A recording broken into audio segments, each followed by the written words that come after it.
has happened is the OMA and the government have been negotiating, and the government has a fiscal priority of saving $1.1 billion over 4 years off the doctors' fees. The OMA understands that we're in a financial crunch, that we need to give money up, that we need to find ways to save money.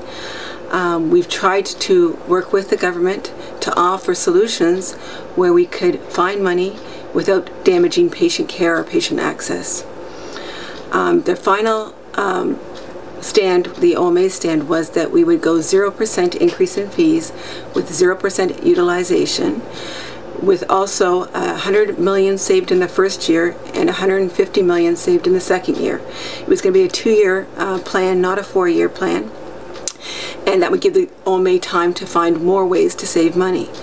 The government rejected that, so then the OMA came back and said, can we have a conciliator? You're not moving away from your fiscal restraint, your fiscal plan of $1.1 billion.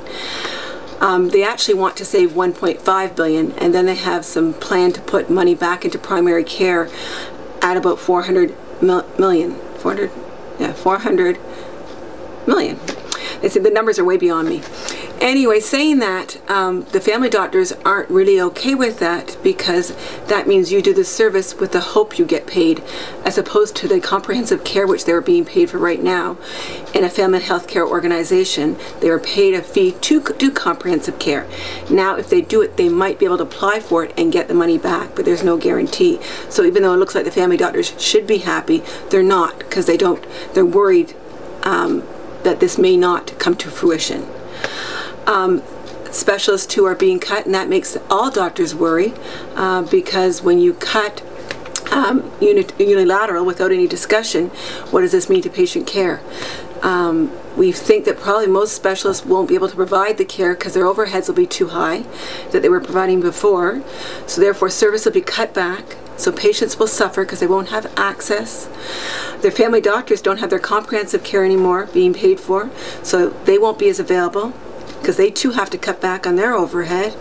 And in the long run, who's going to suffer? The patient. And I feel very strong that the OMA has really put the patient's rights first. We are worried about the little guy, the guy that doesn't know where he can go for service, what he can do to get service, who's going to look after him. And we're hoping, the OMA is trying to. We're trying to maintain quality care for everyone.